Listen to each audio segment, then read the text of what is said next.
तो हम आ गए हैं सर्कल के Q&A वीडियो में। सर्कल के Q&A वीडियो में हम लोग कुल 25 क्वेश्चन सॉल्व करेंगे। हर क्वेश्चन अलग अलग तरीके से है, या इसलिए कोई भी क्वेश्चन को स्किप मत करिएगा। बहुत हार्ड क्वेश्चन है, बहुत अच्छा क्वेश्चन है, बहुत लॉजिकल क्वेश्चन है, आपको कंसेप्ट बहुत जानने को मिलेगा।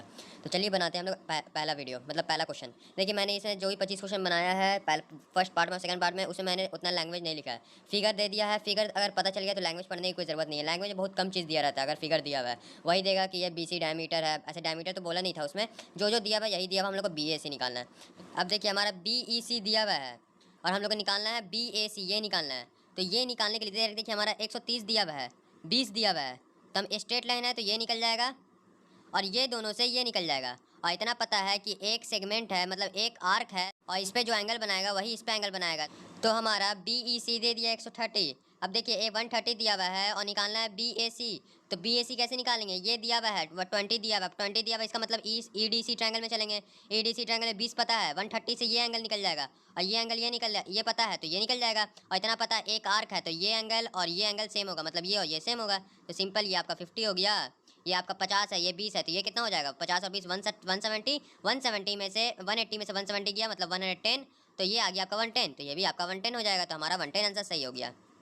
अब हमारा अगला क्वेश्चन आता है। अगला क्वेश्चन थोड़ा ये है, लैंग्वेज पे है। बोल रहा है length of 2 parallel chord of the circle are इतना इतना। If the smaller chord are at distance of 4 centimetre from the centre, what is the distance of other chord from the centre. तो ये question पूछ रहा है हमारा। तो सबसे पहले हम लोग पिक्चर बना लेते हैं। बोल रहा है एक सेंटर है, 2 पैरेलल कॉर्ड है, तो एक तरफ ही भी पैरेलल कॉर्ड मान सकते हैं, दूसरे तरफ भी पैरेलल कॉर्ड मान सकते हैं आप। तो देखिए बोल रहा है कि जो 2 पैरेलल कॉर्ड है, एक पैरेलल कॉर्ड 6 सेंटीमीटर का, एक 8 सेंटीमीटर का, मतलब नीचे वाला 6 सेंटीमीटर का है, ऊपर वाला 8 सेंटीमीटर का है। फिर बोल रहा है जो स्मॉलर कॉर्ड है वो 4 सेंटीमीटर की डिस्टेंस पे है। तो बताइए जो दूसरा कॉर्ड है वो कितना सेंटीमीटर की डिस्टेंस पे रहेगा। तो ये आपका 4 सेंटीमीटर दूर है, मतलब ये 4 सेंटीमीटर है।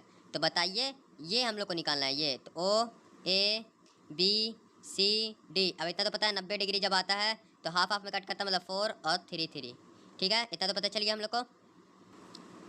अब देखिए हमारा ये रेडियस निकल जाएगा। रेडियस कितना निकलेगा, देखिए ये कितना दिया हुआ है, ये 4 दिया हुआ है और ये 3 दिया हुआ है, मतलब रेडियस क्या हो जाएगा, OC कितना हो जाएगा, 5 हो जाएगा। 3 4 5। अब OC 5 है, इसका मतलब ये भी 5 होगा। अब जब ये 5 है, ये 4 है, तो ये हमारा 3 हो जाएगा, मतलब यहाँ से यहाँ का डिस्टेंस 3 हो जाएगा। समझ रहे हैं ना। ये आपका 4 दिया हुआ है, ये 3 है, तो 4 3 से हम लोग 5 निकालिए, और 5 ये है तो ये भी 5 होगा, दोनों रेडियस सेम होगा। ये 5 है, ये 4 है, ये 3 है, तो हमारा आंसर क्या हो गया, 3 हो गया आंसर। ऑप्शन नहीं है तो आंसर हमारा 3 हो गया। अब हमारा थर्ड क्वेश्चन आ रहा है। थर्ड क्वेश्चन बहुत ईजी है। क्वेश्चन है बस दिया हुआ था O सेंटर है और X का वैल्यू निकालना है। क्वेश्चन में यही दिया हुआ था, कुछ अलग, बाकी सब कुछ नहीं दिया था। बाकी वही सब दिया हुआ था, A और D कितना है, तो कुछ भी मान लीजिए, D मान लीजिए, E मान लीजिए। ठीक है, अब बताइए आप क्या निकालेंगे। बहुत हल्का क्वेश्चन है। देखिए ये आर्क है, ये यहाँ से यहाँ एक एक्स एंगल बना रहा है, तो और यहाँ से यहाँ सेंटर बना रहा है। इसका मतलब क्या हुआ, जो सेंटर पे एंगल बनेगा ना वो दुगना होता है, मतलब जो सेंटर पे एंगल आएगा ना उसका हाफ होगा एक्स। मतलब ये 120, ये स्ट्रेट, तो ये आपका 60 हो जाएगा। और 60 का आधा होता है, मतलब सेंटर पे जितना होता है ना उसका आधा होता है सरकमफ्रेंस, तो ये 60, तो ये आपका 30 हो जाएगा। आंसर 30 हो गया। बहुत हल्का क्वेश्चन है, बहुत ईजी क्वेश्चन, बस दिमाग लगाना है कौन सा फॉर्मूला लगाना है। अब ये क्वेश्चन आ गया। क्वेश्चन यही था, मैंने कुछ गड़बड़ी नहीं की थी, ऐसे ही पिक्चर दिया हुआ था और लैंग्वेज में दिया था AB और CD पैरेलल है, तो ये दोनों पैरेलल है। ठीक है, और निकालना है R का वैल्यू। तो देखिए ये पूरा 17 दिया हुआ है, तो बताइए क्या करें यहाँ पे। अब देखिए ये R है, ये R है। ठीक है, अब देखिए ये दो ट्रायंगल को सिमिलर कर देना तो हमारा चल जाएगा। देखिए ये R है, ये R है, तो देखिए हम एक काम करते हैं, यहाँ से हम इसको A मान लेते हैं, तो ये 17 माइनस A हो जाएगा। फिर ये इक्वेशन में चलते हैं और ये एक बार ये ट्रायंगल में चलते हैं, तो हमारा 2 इक्वेशन आएगा, 2 इक्वेशन से R का वैल्यू निकल जाएगा। चलिए बनाते हैं। R square plus A square, मतलब R स्क्वायर इक्वल टू कितना होगा, 100 plus A square. A square का वैल्यू निकाल लिए, या R स्क्वायर का ही वैल्यू निकाल लीजिए। सबसे पहले R स्क्वायर का वैल्यू निकाल लीजिए, तो क्या निकाल रहे हैं। अब इस ट्रायंगल में चलिए, R स्क्वायर इक्वल टू, अच्छा देखिए यहाँ पे हमारा 100 नहीं होगा, ये हमारा जब परपेंडिकुलर तो हाफ हाफ में बांट देगा, मतलब ये 5 होगा, तो यहाँ पे हमारा 25 होगा। समझे। अब जो यहाँ पे R स्क्वायर है तो 17 माइनस A का होल स्क्वायर, 17 का स्क्वायर, 289, फिर A स्क्वायर माइनस 34A, और प्लस 24 का आधा 12, तो 12 का भी होल स्क्वायर 144, और फिर R स्क्वायर का वैल्यू लिख दीजिए। R स्क्वायर का value 25 plus A square equal to 289 और 144 का प्लस कर दीजिए। 9 4 13 का 1, 8 8 4 12, 13 का 1 और 433, plus A square minus 34A।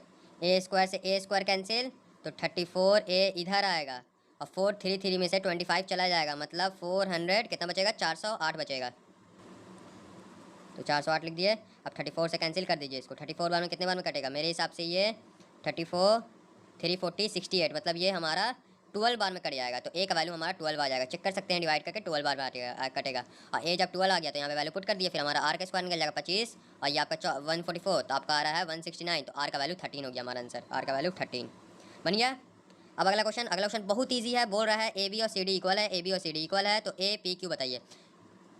अब बताइए क्या इसमें क्या करना है। देखिए क्या करें, ए पी क्यू निकालना है, मतलब ए पी क्यू ये एंगल निकालना है हम लोग को, है ना। तो ये एंगल निकालने के लिए हम लोग को क्या करना पड़ेगा। देखिए इतना तो पता है ये 90 है, तो ये भी हमारा 90 होगा, ए पी ओ भी 90 होगा। और जब हम लोग क्यू पी ओ निकाल लेंगे, मतलब ये एंगल निकाल लेंगे ना, तो 90 में से ये एंगल माइनस कर देंगे तो ये निकल जाएगा।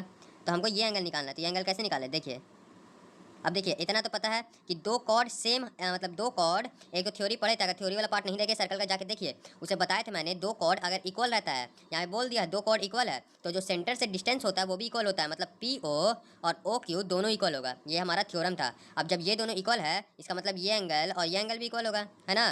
तो ये एंगल कैसे निकलेगा, 180 में से 150 माइनस कर दीजिए, ये वाला एंगल को 30, इसका मतलब क्या हुआ, ये दोनों एंगल को प्लस करके 130 आ रहा, मतलब ये भी 15 होगा और ये भी 15 होगा, है ना। पता है ना कैसे निकालते हैं एंगल, 180 में से इसको माइनस किया, उसका हाफ कर दिए, तो ये भी 15 यही 15, और जब ये 15 निकल गया तो 90 में से 15 गया, हमारा 75 आंसर हो गया हमारा। तो 75 हमारा आंसर हो गया। बहुत लॉजिकल क्वेश्चन था, हल्का क्वेश्चन था। अगला क्वेश्चन आ रहा है, ये थोड़ा अच्छा क्वेश्चन है, अच्छे से देखिएगा। बोल रहा है इसमें कि ए बी सी आपका सेंटर दे दिया है, सेंटर देना बहुत ज़रूरी है, बिना सेंटर के उसको सेंटर मत मानिएगा। अब बोल रहा है ए बी 5 सेंटीमीटर, ये 5 सेंटीमीटर, ये 7, ये 6, तो और हमारा क्वेश्चन पूछ रहा है कि जो सेंटर, ये सर्कल जो ए सेंटर है उसका रेडियस क्या होगा। तो हम लोग को यहाँ पे क्या करना पड़ेगा। अब देखिए हम लोग यहाँ पे टेंजेंट का थ्योरम लगाना पड़ेगा, ठीक है। अब देखिए टेंजेंट का थ्योरम में, देखिए टेंजेंट का थ्योरम नहीं लगाना, देखिए ए आर को आर मान लीजिए, आर मान लीजिए, ठीक है। अब ये आर हो गया, तो देखिए ए बी आपका कितना, ए बी 5 है, तो ये कितना हो जाएगा, पी बी कितना हो जाएगा 5 माइनस आर। और जब पी बी और क्यू बी दोनों आ रहा है तो यही 5 माइनस आर हो जाएगा, है ना। अब सी क्यू कैसे निकलेगा, अब सी क्यू कैसे निकलेगा, सी बी कितना है, सी बी आपका 7 है, तो सी क्यू कैसे निकलेगा, 7 में से 5 माइनस आर माइनस कर दिए, समझ रहे ना आप। तो 2 प्लस आर आपका ये आ गया, ठीक है। अब ये 2 प्लस आर, तो ये भी 2 प्लस आर होगा। अब हमारा ये कैसे निकलेगा, ये हमारा आर पता है, लेकिन एक और तरीके से कैसे निकलेगा। अब ये 2 प्लस आर है और सी ए पूरा 6 है, तो 6 में से अगर 2 प्लस आर माइनस कर दिए तो आपका ये निकल जाएगा ना। मतलब 6 में से हम ये माइनस कर दिए 2 प्लस आर, तो हमारा क्या निकल जाएगा ये, और ये पहले से कितना है, आर है, समझ रहे ना। तो हमारा यहाँ से 4 minus R equal to R, मतलब 2 आर इक्वल टू 4, आर मतलब 2 आ गया, समझ रहे हैं ना। हम लोग बस रेडियस, इसको रेडियस माना, इसको रेडियस माना, ऐसे ऐसे करके इधर से ऐसे क्लॉकवाइज चलते चलते हम लोग एक एक करके निकाल लिए। और आर का, इसका ए आर का 2 इक्वेशन निकाले, एक तो हम लोग पहले लेट कर लिए थे और एक इक्वेशन निकाले ए सी में से आर सी को माइनस कर दिए, तो हमारा आर का वैल्यू 2 निकल गया। अब हमारा अगला क्वेश्चन आता है। अगला क्वेश्चन अच्छा है, हार्ड है, थोड़ा अच्छा क्वेश्चन है, तो अच्छे से देखिएगा। इसमें कुछ नहीं बोल रहा है, पहली बात तो क्वेश्चन, पहली बात तो पिक्चर दे दिया, पिक्चर अच्छे से देख लिया, ठीक है। अब बोल दिया है राइट एंगल बी पे है, ये क्वेश्चन में आपको क्वेश्चन दिया था। बोल रहा है ए एज अ सेंटर, ए नहीं ओ एज अ सेंटर बोल दिया है, हमें गलती से लिख देते हैं, ओ सेंटर बोल दिया है, ओ क्यू बी सी के पहले, मतलब ये तीनों टेंजेंट के अपने टेंजेंट के पहले ये परपेंडिकुलर, ठीक है। और एक्स का वैल्यू पूछ रहा है, तो यहाँ पे हम लोग कुछ नहीं करना है, कुछ नहीं करना है। हम लोग को एक तरीका याद रखिएगा, ऐसा क्वेश्चन जब भी आए ना तो इसको आप बहुत तरीके से बना सकते हैं, लेकिन सबसे हल्का तरीका है ना, हर कॉर्नर से सेंटर पे एक लाइन ड्रॉ करिए, ठीक है। हर कॉर्नर से सेंटर पे एक लाइन ड्रॉ करिए। अब देखिए ये ए बी सी का ट्रायंगल 2 तरीके से निकल सकता है, एरिया 2 तरीके से निकल सकता है, और दोनों तरीके से एरिया को इक्वल कर देंगे तो हमारा एक्स का वैल्यू निकल जाएगा। अब देखिए एक एरिया कैसे निकलेगा, 1/2 इंटू 8 इंटू 6, और एक एरिया कैसे निकलेगा, ए ओ बी का एरिया, बी ओ सी का एरिया और सी ओ ए का एरिया, तीनों को प्लस कर दे तो हमारा निकल जाएगा। अब ए ओ बी का एरिया कैसे निकालेंगे, बेस दिया हुआ है 8, हाइट ही दिया हुआ है 6, इसको हाइट क्यों माने, क्योंकि हमारा दिया हुआ है ये परपेंडिकुलर है, और इसके लिए हमारा बेस 6 हो जाएगा और हाइट हो जाएगा x। इसके लिए हमारा बेस निकालिए, ये 8 है, ये 6 है, तो ये 10 हो जाएगा, बेस 8, तो ये हमारा x हाइट, मतलब तीनों में हाइट सेम है, तो हमारा 2 तरीके से एरिया निकल गया, एक एरिया 6 और 8, ये बेस ये हाइट, तो एक एरिया निकल गया 6 इंटू 8, एक एरिया निकला बड़े वाले ट्रायंगल से और एक एरिया निकला तीनों छोटे ट्रायंगल को प्लस करके। तो और तीसरा ट्रायंगल क्या है, 1 इंटू एक्स इंटू आर 10। यहाँ तक ये क्वेश्चन समझ में आ गया ना, एक बड़ा वाला ट्रायंगल और ये तीनों छोटा छोटा ट्रायंगल, ठीक है। अब यहाँ से निकाल लीजिए, ये 4 6 चौके 24, 1/2 एक्स कॉमन, ठीक है। तो 8 6 और 10 कितना हो जाएगा, 24, तो 24 से 24 कैंसिल, एक्स का वैल्यू हमारा 2 सेंटीमीटर आंसर आ गया, ठीक है। ये आंसर हमारा ये आंसर हो गया, एक बार चेक कर लीजिएगा, अच्छा रहेगा। हमारा अगला क्वेश्चन आता है। अगला क्वेश्चन बहुत हल्का है, बहुत हल्का नहीं है, अच्छा क्वेश्चन है। बोल रहा है कि इक्विलेटरल ट्रायंगल है 9 सेंटीमीटर का, एक सर्कल के अंदर इंस्क्राइब है। इंस्क्राइब मतलब अंदर होता है और स्क्राइब मतलब बाहर होता है। तो सर्कल का रेडियस पूछ रहा है। एक सर्कल है, इक्विलेटरल ट्रायंगल दे दिया है, 9 सेंटीमीटर का इक्विलेटरल ट्रायंगल है, वो मान लीजिए, ठीक है। और इसका हमारा रेडियस पूछ रहा है, हमारा साइड दे दिया कि 9 का है। अब देखिए इसको, क्वेश्चन को बनाने का एक हल्का तरीका आप जानिए। हम लोग है ना, एक चीज़ तो आपको पता होगा कि अगर सर्कल में अगर कोई भी इक्विलेटरल ट्रायंगल होता है ना, तो एक अगर ये तो हाइट हो गया, हाइट कैसे निकलता है, ये 9 है और ये पूरा 9 है, तो ये 3 हो जाएगा क्योंकि परपेंडिकुलर रहता है। तो दिमाग होगा कि परपेंडिकुलर और मीडियन एक ही होता है इक्विलेटरल ट्रायंगल में। ये 9 है, ये 3 है, तो ये कितना हो जाएगा, ए डी मान लीजिए। ए डी कितना हो जाएगा, इसका होल स्क्वायर माइनस इसका होल स्क्वायर, ठीक है। और फिर अंडर रूट चला जाएगा, तो 81 में से 9 गया, आपका बन जाएगा 72। 72 का रूट, अच्छा यहाँ पे 9 का हाफ अब आपका 3 नहीं होगा, यहाँ पे 9 का हाफ 9/2 होगा, समझ रहे हैं ना। तो ए डी का जो वैल्यू निकलेगा वो ऐसे निकलेगा, अंडर रूट 81 माइनस इसका होल स्क्वायर 81/4, मतलब 81 इंटू 4, तो उससे मतलब नहीं है, 1/4 कॉमन ले लीजिए, 1/4 कॉमन, और फिर आ जाएगा 3 into 81 minus 4 into 81 into minus, तो मतलब 3 इंटू 81 आ जाएगा। तो इसका मतलब यहाँ पे निकल जाएगा 1/2 इंटू 9√3, समझे ना। तो 9√3/2 आपका हाइट आ जाएगा। अब याद रखिएगा हम लोग को ओ ए का वैल्यू निकालना है, रेडियस निकालना है। इतना याद रखिएगा कि ये अगर ऐसा क्वेश्चन आता है ना, तो ये जो होता है वो 2:1 में बांटता है। मतलब अगर सर्कल है, एक इक्विलेटरल ट्रायंगल है, तो जो हाइट होता है और जो रेडियस होता है तो वो 2:1 में बढ़ता है। ये फॉर्मूला याद रखिएगा, ये फॉर्मूला आगे का है, लेकिन ये हल्का तरीका है, एक ट्रिक है, याद रखिएगा इसको, कि जो रेडियस होता है वो 2:1 में बढ़ता है। हम लोग को ओडी तो निकालना नहीं है, एओ निकालना है, तो निकाल लीजिए। रेशियो कैसे निकालते हैं, अब देखिए ये 2:1 में है, ठीक है, तो 2:1 में है, तो एओ को क्या मान लीजिए 2x मान लीजिए, और ओडी को x मान लीजिए, तो तीनों को प्लस कर दी, 3x इक्वल टू 9√3/2, तो x इक्वल टू 3√3/2, x का वैल्यू निकालिए, और एओ कितना था, 2x था, तो x से मल्टीप्लाई कर दिया, मतलब 2x इंटू 3√3/2, तो 2 से 2 कैंसिल, 3√3 हमारा आंसर हो गया, ठीक है, कोई दिक्कत नहीं। ओडी भी निकालता तो ओडी हमारा सिंपल, हमारा क्या हो जाता, सिर्फ x रहता, यही हमारा आंसर हो जाता 3√3/2। ओके, अब हमारा अगला क्वेश्चन आ रहा है। अगला क्वेश्चन बहुत इजी है, बहुत इजी है, साइक्लिक क्वाड्रेट्रल है, पूछ रहा है ए बी और सी एफ पैरेलल बोल रहा है, ए बी और सी एफ पैरेलल बोल दिया है, बी ए डी निकालना है, बी ए डी निकालना है। अब देखिए साइक्लिक क्वाड्रेट्रल का है, तो बी ए डी निकालने के लिए हम लोग को ये निकालने के लिए हम लोग को ये पता रहना चाहिए, है ना, क्योंकि दोनों का सम 180 डिग्री होता है। अब ये कैसे निकालें, अब देखिए ये 85 है, ठीक है, ये 85 है, तो ये कितना हो जाएगा टोटल, नहीं ये टोटल नहीं, ये ए बी और सी एफ पैरेलल है, और ये आपका बीच में से जा रहा है, तो ये एंगल और ये एंगल कितना हो जाएगा, इक्वल हो जाएगा, है ना। मतलब ये अगर इसको बढ़ा दिए, इसको बढ़ा दिए, और ये आपका बीच में से है, तो 85 और ये एंगल सेम हो जाएगा। और जब ये 85 ये 20, तो ये निकल जाएगा स्ट्रेट लाइन से, मतलब 180 माइनस 85 और 20 105, तो ये आपका आ जाएगा 75। और जब ये 75, तो ये कितना हो जाएगा 105, 180 माइनस 75 105 हो गया, हमारा आंसर 105 हो गया। हमारा आ गया क्वेश्चन नंबर 10। क्वेश्चन नंबर 10 में एक पिक्चर दे दिया, फिगर दे दिया है, और कुछ वैल्यू दे दिया है, SQL दे दिया है, SQL दे दिया है, SRM दे दिया है, ये दे दिया एंगल, ये दे दिया है एंगल, और QSR पूछ रहा है, QSR। अब देखिए इतना तो पता है, QSR बहुत ईजी चीज़ है ये। देखिए इसमें क्या करना है, इसमें देखिए आप क्या कर सकते हैं, देखिए आपको ये दिया है, ये दिया है, तो देखिए पहले तो टेंजेंट का निकाल लीजिए, ये टेंजेंट पे है क्यू आर, तो ये 90 होगा और ये 90 होगा।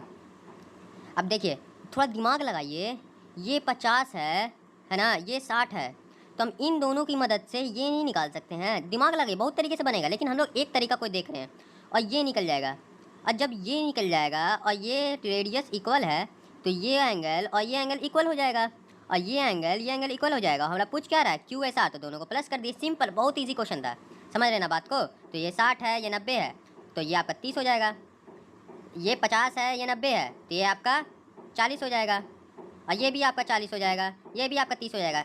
और ये 30 क्यों हुआ, क्योंकि अपोजिट साइड, एक और थ्योरम बताया जाएगा, थ्योरम का वीडियो नहीं देखा तो जाके देखिए, कि अगर अपोजिट साइड है तो अपोजिट साइड के सामने वाला एंगल भी सेम होता है, सेम साइड के सामने वाला एंगल भी सेम होता है। तो 40 और 30 हमारा 70 हो गया, बी आंसर हो गया। ओके, अब क्वेश्चन नंबर हमारा 11 आएगा। क्वेश्चन नंबर 11 थोड़ा ऑब्जेक्टिव टाइप है, मतलब ऑब्जेक्टिव तो सब है, लेकिन इसमें थोड़ा थ्योरेटिकल है। बोल रहा है कौन सा ट्रू नहीं है, तो सब स्टेटमेंट को पढ़ते हैं। If a point P lies inside a circle, कोई P सर्कल के अंदर है, ठीक है, मान लीजिए P सर्कल के अंदर है, no tangent can be drawn to the circle passing through P. तो कोई भी ऐसा टेंजेंट नहीं बन सकता है जो पी से पास करता है। हाँ, अगर पी से पास किया तो वो टेंजेंट होगा ही नहीं, क्योंकि वो सेकंड हो जाएगा। तो ये हमारा सही है, पहला स्टेटमेंट सही बोल रहा है कि ऐसा कोई भी टेंजेंट नहीं होगा जो पी से पास करेगा। अब बोल रहा है कि point P lies on the circle, circle पे है, ठीक है।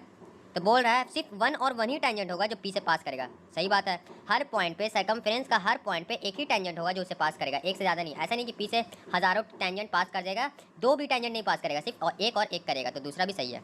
तीसरा बोल रहा है कि पी और साइड दी सर्कल है, तो दो टेंजेंट होगा जो पी से बन सकता है। मतलब एक सर्कल है तो पी बाहर है, तो पी से ऐसा दो ही टेंजेंट होगा जो सर्कल के टेंजेंट का वर्क करेगा, दो से ज़्यादा नहीं बन पाएगा पी का। तो ये भी हमारा स्टेटमेंट सही है, आपको हम थ्योरेटिकल वीडियो में ये तीनों बताए थे। और चौथा बोल रहा है, अब चौथा तो तीनों सही है तो चौथा ही गलत होगा, इतना सिंपल है। A circle can have more than two parallel tangent parallel to a given line. बोल रहा है एक ये है, एक टेंजेंट है, तो इस टेंजेंट से एक टेंजेंट से ज़्यादा, मतलब दो से ज़्यादा पैरेलल टेंजेंट बन सकता है, तो ये गलत है। हमेशा सर्कल में दो ही पैरेलल टेंजेंट होता है, कोई लाइन के, मतलब कोई लाइन का कोई दो ही पैरेलल टेंजेंट होता है। मतलब ऐसे टेंजेंट हो जाएगा पैरेलल, ऐसे हो जाएगा, लेकिन दो ही होगा, दो से ज़्यादा पैरेलल टेंजेंट होगा ही नहीं। अब ये टेंजेंट होता ही नहीं, ये सेकंड होता है, तो कम से कम दो ही टेंजेंट होगा, तो ये हमारा गलत हो गया, तो हमारा डी आंसर हो गया। अब क्वेश्चन नंबर 12 पूछ रहा है, 12 पी आर क्यू पूछ रहा है। क्या ये दे दिया है, क्यू आर पी टी दे दिया है, क्या पूछ रहा है पी आर क्यू। क्या पी आर क्यू कहाँ है, पी आर क्यू, बहुत ईजी क्वेश्चन है। देखिए ये 60 है, ये टेंजेंट। देखिए एक चीज़ याद रखिएगा, क्वेश्चन में कोई भी चीज़ आपका मतलब इररिलेवेंट नहीं देता है, कोई भी चीज़ बेगैरत का नहीं देगा, हर चीज़ का काम होगा।